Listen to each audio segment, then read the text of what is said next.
Thank you, Rocky, for the sub. All right, guys.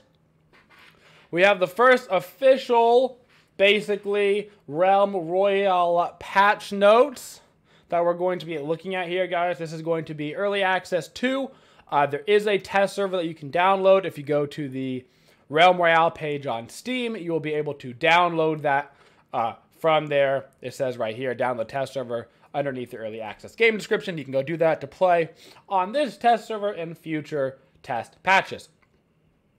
First off in this patch, very importantly, hitboxes for certain weapons were too large and were reduced. All weapons use the same hitbox now. This includes the longbow, heirloom rifle, plasma launcher, poison pistol, revolver, stone, spear, and throwing axe. I'm super pumped about that change. Some of these particularly things, like the heirloom rifle, were a little ridiculous. Even the longbow, little bit easy to hit, a little bit way too easy. So, next up, crossbow damage has been increased pretty significantly from 300 to 525 to 350 to 610.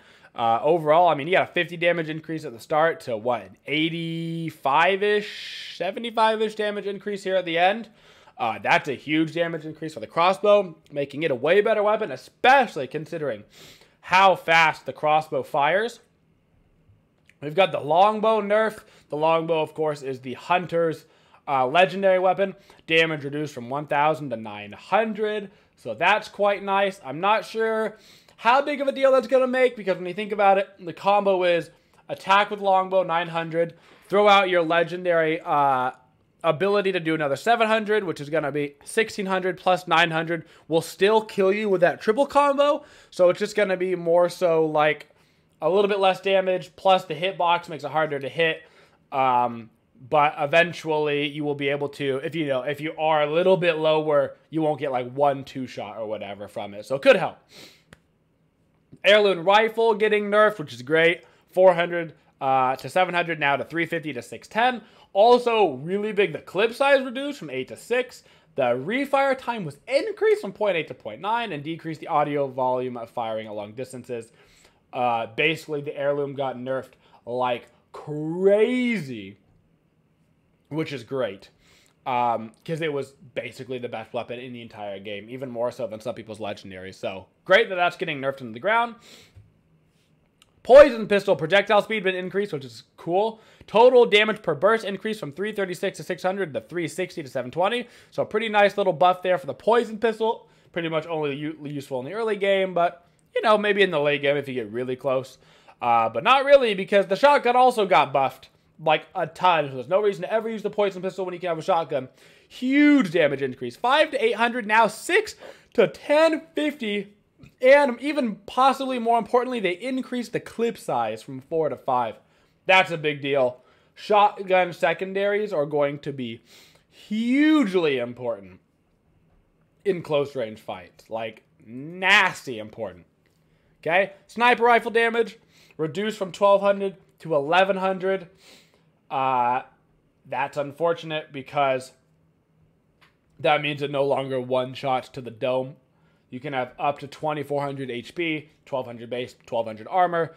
Crits do 2 times damage. That means it now does 2,200 damage to the dome, and it doesn't one-shot, which means that, honestly, I'm not sure how good the sniper rifle is going to be with that nerf, because a big part of using it was the fact that it could one-shot to the dome. So we will see how that goes. Legendary weapon Stone Spear for Mage getting a big buff, though. Damage per shot increased from 275 to 300. It throws out 3 projectiles at a time. And more importantly, projectile speed increased from 450 to 600. That's a big deal. This is going to be really good now, so start practicing your mages. The sword damage reduced, that's good. Let's be real. Nobody wanted to use the sword. You're using shotgun anyway. The only time it was ever useful was in the early game. So it's still useful in the early game, but at least, you won't possibly walk into a building and just get like one shot at your brains. Alright, onwards to ability changes. Healing Totem. Now only lasts 6 seconds at all ranks. The change has been changed. It has been changed from 20 health per tick to 10, 20, 30, 40. And the tick rate remains unchanged at 4 ticks per second. This is really nice. This is going to make the healing totem way better. So instead of having to sit there for your entire life while you're waiting to get the heals as you rank it up, Now it's just going to heal you way faster, so it's actually going to be possibly useful in the late game if you have your barricade up to help you as well. Shielding Potion, cooldown change from 18 to 12 to 19 to 10. Shield health change from $500 ranks to 350, 500. So basically, early game nerf the Shielding Potion, too strong, but late game a little bit of a buff by reducing that cooldown. Flask of Healing, also Warrior. Shield Potion is Warrior. Cooldown change from 12 seconds at all rank to 16 to 10, once again getting nerfed. Net Shot, another Warrior ability. Slow change from 60% at all ranks to 20, 40, 60, 80. So once again, an early game Warrior nerf with a late game Warrior buff. Fireball, cooldown change from 6 seconds at all ranks to 10 to 4. Once again, early game Mage nerf, but late game huge Mage buff. Soar, Mage passive. It's your movement ability. You can now fly through windows, which is great. Thrust now grants 150% increased air control for 3 seconds after activating Thrust. That's really cool. And Dodge Roll, decrease the audio volume levels. That's the Hunter movement ability, which was you could hear from like across the map. Armor gained for all items has been changed. Oh, from 50 to 300 to 100 to 300. So basically, early game armor is going to be a little bit stronger, it looks like. 50 more, then 60 more, then 20 more, and then still the same in the late game. So epic armor is still the same, but you get a little bit more armor in the early game. General changes. Let's go through these. Starting a new match, players will spawn as their last used class. Nice! Instead of being a warrior every time. Made improvements for picking up items. Cool. Players can now heal in the fog. Also nice.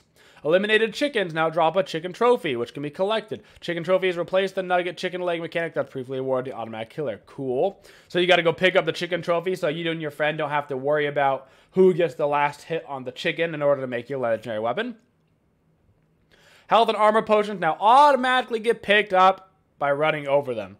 Is so nice because picking them up is so annoying. Base fog damage increase from 1% max health to 1.5%, so the fog does more damage. Players can now apply some mid-air braking while skydiving. Cool. Added the following key bindings. Cool, you can change your inventory screen, stuff like that. Rework the landing animation to be smoother. Chicken skins will now only apply to the owner of the skin rather to the owner and the victim. You've seen that if you've been killed by someone with the jailbird skin. When legendary armor is equipped, you can now see a corresponding glow. That's cool. Improved visual representation. Weapons and abilities can't be used while playing a hard land or skydive land. Teammates' colors now consistent. Cool. Blah, blah, blah. Various audio changes. Various bug fixes, etc. But on the whole, this is a super solid patch to be coming out already. I don't think they have an exact release date yet. But I'm pretty sure it's expected to go live this week, which is awesome. They're already listening to the community and buffing and nerfing things as the community is seeing fit. So I think it's a really good start for the Realm Royale, and I pretty much like every single one of these changes, outside of maybe the shotgun looks like it might be a bit much now. All right, that's that. Cool beans. Nice.